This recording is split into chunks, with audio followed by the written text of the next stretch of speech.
welcome to, let's see, this would be actually week 11 of the Moda Sampler Block Shuffle. So the first of my 2 quilts is done. Hopefully next week I will have my second quilt all done.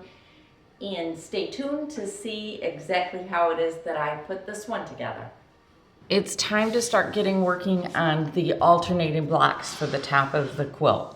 And on the alternating blocks, I know I need a total of 20 of them. There's 6.5 inches square, so just doing math, I know I need to cut 4 pieces that are 6.5 inches wide by the width of the fabric. And I'm gonna have some extras, but I have to cut that in order to get it. So I've taken my fabric, I took and I cut a full, I think it was like 28 inches, 29 inches off of my big piece so that I have one good sized piece to work with. I want to cut all of these at once. I don't want to be messing around cutting some and then coming back and cutting more. So you can see I actually tore the fabric. I do like to tear the fabric. If it's good quality fabric, it'll tear really straight. This is a Moda fabric. It's, if you can see the case, it's a Bella Solid, and the name on it of it is Kansas Red, and the item code, the item and the color number is 9900150. So that's what that is, and I wanted to make sure you knew that. This is what I'm doing as my alternating block. So I took my 29 inch piece and I ripped it. I took it over to the pressing station and I pressed it really good. I did use magic sizing this time when I pressed it, and you can see there isn't any flaking or anything like that. I've never had that problem with the magic sizing. Then I come and I line it up. Whatever it takes to get this bottom along here laying really flat. And sometimes to do that, your edges along here are not gonna match up. And I just literally, see if I can do it on camera or not. I just take it between my fingers and just move it back and forth until it lines up and it's good and square and it's flat and it all lines up. So once I do that, I go over it one more time with my hands just to make sure I'm nice and flat. And then I'll bring my 2 sides up together. And here I do the same thing. I just very gently, I get to pet the fabric is what I say. I get to play with it.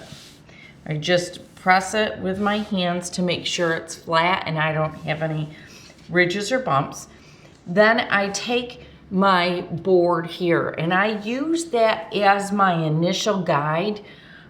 So what I'll do is I'll just take my pieces and I'll line it right up here on this line so that I can just barely see that line. But anyhow, so here's this. The next thing I'm gonna do is I'll come down here and I'm gonna use this line on the board just to square that edge up. Then I'm gonna cut them 6.5 inches all the way down. Then I'll cut them. And I'll come back and show you how I subcut them. Because I folded this piece of fabric twice, I have 4 layers.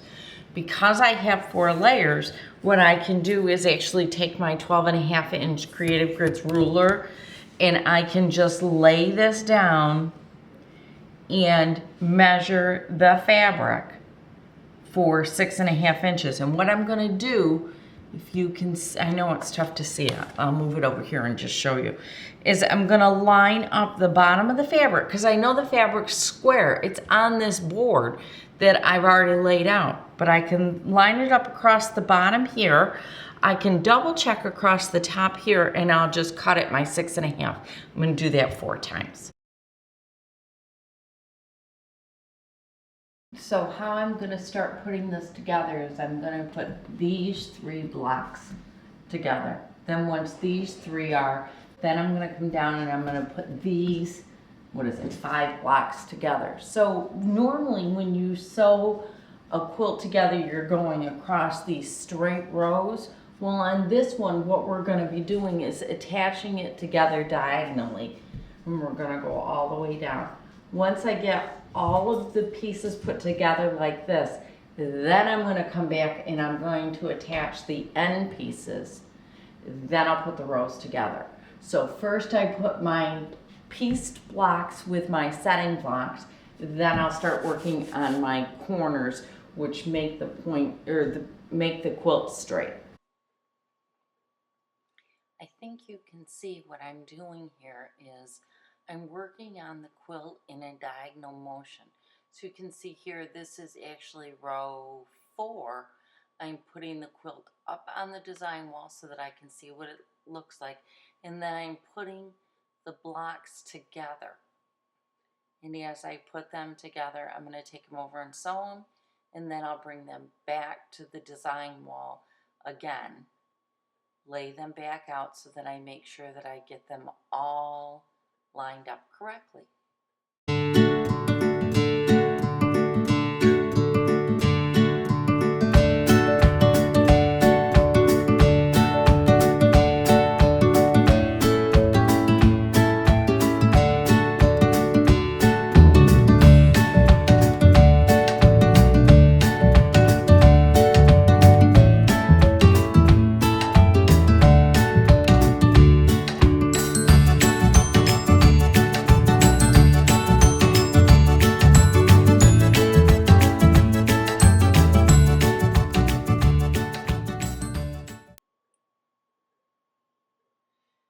In this clip, I'm going to show you how I pin my blocks together.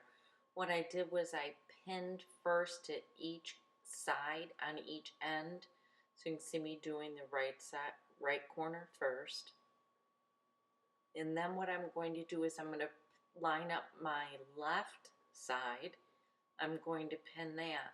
And what this allows me to do is work any fullness that I have in the block into that secondary or the solid fabric block. And then I'll just go ahead and sew it. And really it works great to get rid of any fullness that's in that block.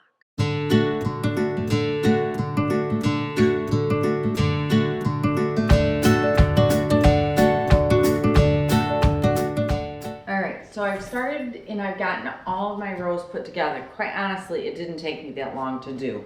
And I threw clips, I think I threw clips of how I went about doing it. I purposely left it up on the design wall and took each row one at a time off, and quite honestly just took it as pieces off so that I didn't get my mix up of my order at all. The other thing that I did was I took a photograph of it with the camera and with my phone so that I could keep referring back to it in the event that I mixed up some of the blocks.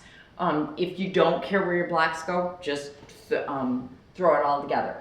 So the next thing that I need to do is I need to get my triangles put on my end pieces.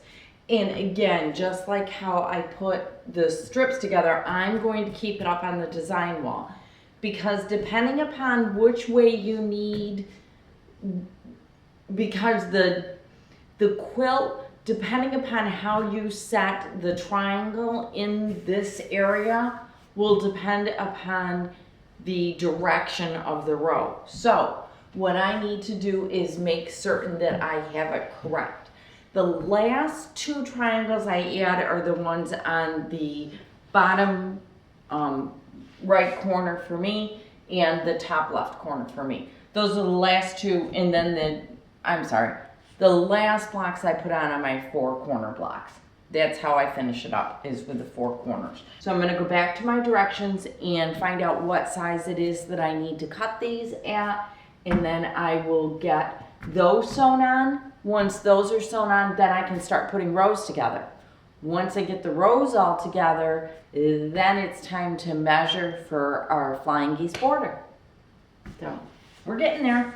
I'm working on the triangles that will actually, this is what leads the quilt to being on point versus vertical or horizontal.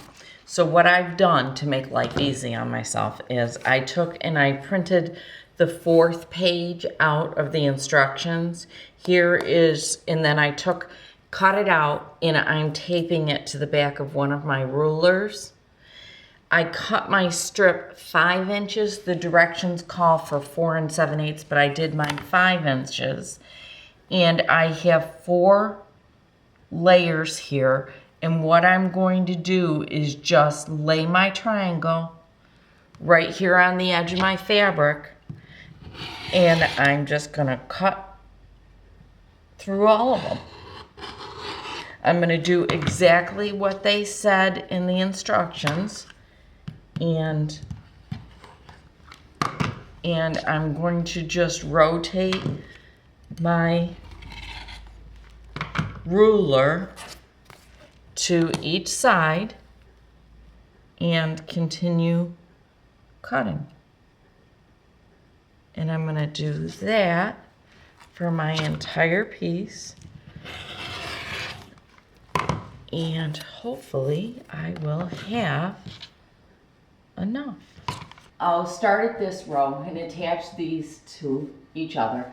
Then I'll do this row. Then I'll sew these two together, press them, put it back up on the board. Then I'll do this one, attach it, put it back up on the board. Do this one, attach it, put it back up on the board. So I'm gonna what I'll do is probably sew this chunk together, then this chunk together, then this chunk together, and then I'll put it all together in 3 pieces. Just makes it a little bit more manageable to do it like that. Okay, so here is the quilt top put together. Now I don't have any borders and I still need to square it up. So what I'm gonna do is I'm gonna take it over to my cutting table and I'm going to take a ruler and I'm going to trim this to exactly 1/4 inch all the way around so that I am good and square. Then once I've done the squaring of it, then I'm gonna start measuring. Now I need to put my flying geese together, and you can see 4 of my flying geese over there, but I need to put my flying geese together to go all the way around the quilt. In the directions, they indicated a specific size to do the flying geese. I don't do my borders like that. So what I'm going to do is, once I get this squared up, I'm going to measure the top across, the middle across, the bottom across. I'm going to take that measurement, I'm going to add all 3 of them together, and then I'm going to divide it by 3. And what that is going to tell me is the exact length of my bottom and my top border. Then at that point in time, I can calculate out my flying geese to make sure that I make just enough flying geese, or put together just enough flying geese to do this top and the bottom border. Then once I have my top and my bottom border put together, the next thing I'm going to do is I'm going to measure here, down the center, and here. I'm going to add those 3 numbers together, and that's going to give me the size that I need for my 2 side borders. Then, once I've done that, then I can start working on my outer borders. But it's really important that when you go to do your borders, you do them right. Because what a border really does is it frames your quilt. So if you've got anything in your quilt that's not perfectly centered or perfectly squared, by doing your border this way, it's going to square your quilt. So that's what I'm going to do first. Once I have gotten this measured, squared up, then measured, then I'm going to start my flying geese. I have a huge ruler here. It's actually a 20.5 inch ruler. I know many of you don't have this big of a ruler, but I do, and I really do like it. I use it a lot. So what I'm gonna do is I'm gonna line up my 1/4 inch that's on my ruler right here. I'm gonna line it up to all of these points. I'm gonna do one side at a time so that as long as you have a long ruler, you'll be okay. So I'm lining up my 1/4 inch. It's away from me, so it's kind of tough because I can't really easily see it completely. Okay, so I've lined up at least 2 points, okay? I'm gonna trim to here, then I'm going to trim this side. I'll turn my ruler. So this is my first trim, and I'm really not gonna trim much past this quarter because I don't have my next quarter lined up, and in case my quilt's a little bit off, I could end up with it not perfectly square down here. So I'm gonna do it from here to my quarter. And then I'm just gonna clip off that extra piece right there. Clean that up. And then I'm gonna turn my ruler and I'm gonna do it this side. And the reason I'm turning my ruler is only because the 1/4 inch is really easy to see on this side. And I wanna be able to see it as easily as possible. So I'm lining my quarter here, in here, and then I'm gonna line it up here too. Now, if you just had a 12-inch ruler, this is my 12.5-inch ruler, see, you could do the same thing. It will work, okay? I want you to know that you'll be okay with your smaller rulers, but I do like the bigger one for doing this type of a project. It's nice. So I'm lining up my quarter, lining up my quarter at the top, and I'm just gonna trim this side. And again, how I stopped at the point here, I'm gonna stop at the point here. And I know I'm just on camera for this, for that one. But I'm gonna clean up this side. All right, I'm gonna do that first on all 4 sides. Then once I have my 4 sides done, then I'll be able to use just the let me get it out for you so you can see it. My long Creative Grids ruler, that's the 24.5 by 8-inch, 8.5-inch ruler. So I'll use that one once I get my 4 corners squared off. It's not hard to do.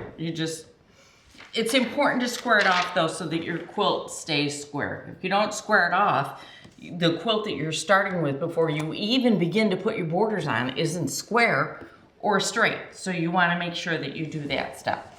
I will be back once my quilt is all squared up so that I can show you how I'm gonna go about measuring it. All right, we've got the quilt all trimmed up, and there aren't many tools that I'm gonna tell you are a real must. I'm gonna mostly tell you that they're really nice and I like them. I'm not gonna tell you that you have to have them. When it comes to doing borders, there's one that you really do need, and that is a nice long measuring tape, a flexible tape that you can lay out across your quilt. So, gotta grab a piece of paper. All right, so I'm going to put my top borders on first, okay? So I need to know how long the quilt is across the top, across the middle, and across the bottom. Because what I'm going to do is I'm going to take those 3 measurements, add them together, and divide them by 3. And that's going to be how long my flying geese need to be. So I'm going to lay this quilt out nice and flat. This is just my top. I'm going to lay it out smooth and flat. I'm going to take my measuring tape and I'm going to measure it. And I'm going to lay it here. And I'm going to go right across the top. And I'm going to tell you that I am 43 3/8. Then I'm going to take it to the middle. I'm going to write that down.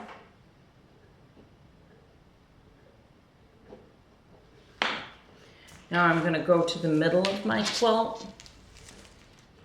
So it's 5 rows down, so I'm going to go right across the middle row here. Do the same thing, make sure it's all nice and smooth. And I'm going to measure this one row. Measure right across the center. Whoop, wrong way.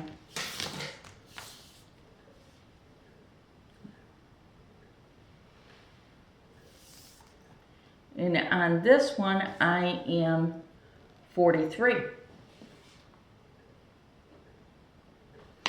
And I knew there was a difference because I could see it. Now all of my blocks have already been squared up, but yeah, I'm off of, I'm a little bit different.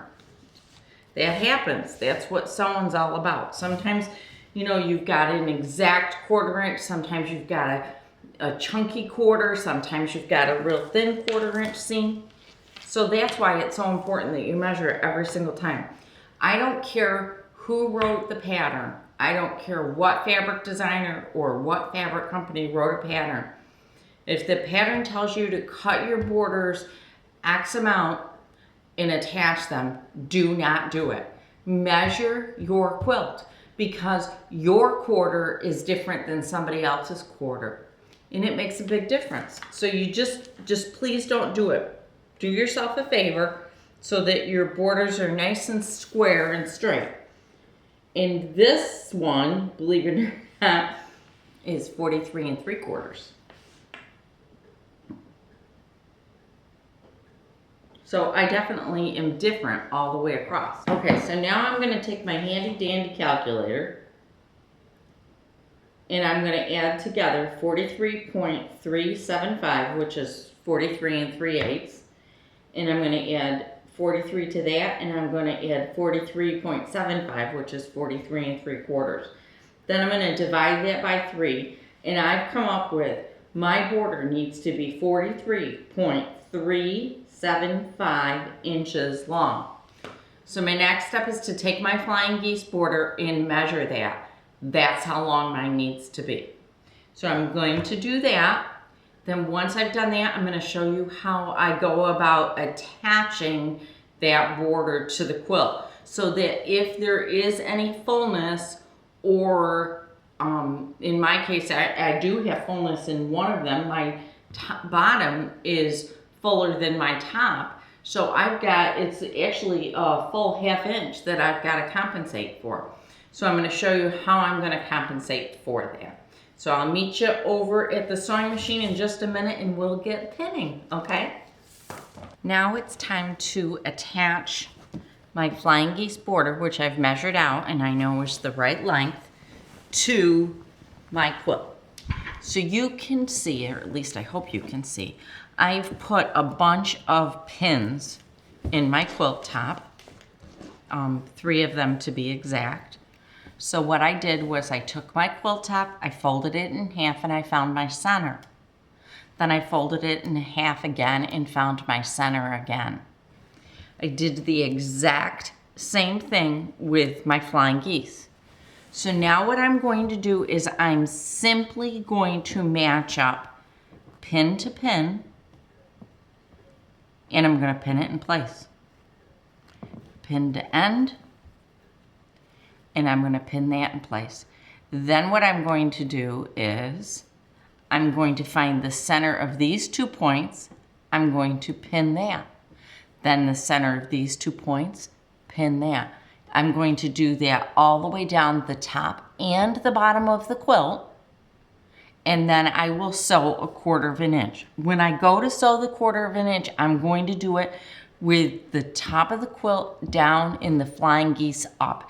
That way I'm going to have some control over all of these presses. I want them all to lay as flat as possible. So make certain that when you put your borders on your quilt, you find your centers. First one center, then you find and you split it into 1/4s. Then you're going to split it into 1/8s. And you're going to pin it all the way down. And what that's going to do is very evenly distribute any fullness that you have in your quilt. And we know I've got fullness. We know I do. So in here, you can perfectly see I've got fullness. But what I'm going to do is I'm going to fold this in half again. Find my center. I'm going to put a pin in that. So I've pinned those 2. Then I'm going to do it again. I'm going to fold this in half, or I'm just going to hold it. I can find my center there. So I'm going to take my 2 pieces, I'll line up my fabric, I'm going to find my center, and I'm going to pin it again. And I'm going to keep doing that the entire way down. This thing is going to be pin heaven. It's going to have more pins in it than you can ever imagine. But what that's going to do is it's going to very, very evenly distribute any fullness that I have, and I know I've got fullness, into the quilt, so that my quilt lays as flat as I can possibly make it lay. So I'll see you once I have all 4 of my borders on, because I'm going to do that with my top and bottom. Then once I've added my top and bottom, I'm going to add my 2 sides on, and then we come back for one more set of borders. We're almost done. Please excuse the threads. I'm certain you're going to be able to see them, but here I am with my very first borders on. Now that I've got my first borders on, I'm going to give it a good press, and then I am going to again measure. And my measurements are going to be from here to that side. I'm going to do 3 of them. 1 across the top, 1 across the middle, and 1 across the bottom. Add those 3 numbers together, divide them by 3. That's going to be the length of what I need my upper and bottom border to be. Once I've sewn my upper and bottom border on, I am then going to measure again from top to bottom. Then I'm going to measure once here, center, the other side, add those numbers together, divide it by 3, and that's going to be the measurement for my left and my right borders. So I know I keep saying this, but it's really, really important, because if you don't measure your borders correctly, when it comes back from the long armor, it's going to have wavy borders. It's not because they stretched it on the long arm. That has nothing to do with it. What has to do with it is the fact that your borders weren't put on right. Now, one of the things in this quilt that I'm going to give real kudos to the designers is the way the designers had us cut these setting triangles is so that your bias is not out here. What that's going to do is kind of control the quilt a little bit. It's going to keep it boxed in so that you have less chance of those wavy borders that we all just really don't like. So this is where I'm at. I'm going to do my borders, and once those borders are done, my very first quilt top is finished. And I just got to pick out something for the backing so that I can get it on the long arm. I'm pretty excited about it. Hi everybody. So thanks for sticking around all the way to the very end of this one. Here again is my quilt completely put together. It does need to be pressed again, but it's all done and it is now ready for the long arm. I have no clue on how I'm going to quilt it, but I am very happy with this one. I have picked out the background fabric for the second one, and I have also decided on my borders. I'm doing different borders for the second quilt. So please do come back next week to see that one. And if there is anything in the making of this quilt that you would like me to show when I put together the second quilt, please do leave a comment below, and I will make certain when I start taping it, I do include that within the video. I'm going to start on Monday making it, so if you could please submit those comments or requests by Sunday night, that would be fantastic. So thank you so very much for joining me, and I'll see you again next week for the second quilt of the Modus Sampler Block Shuffle. Thanks!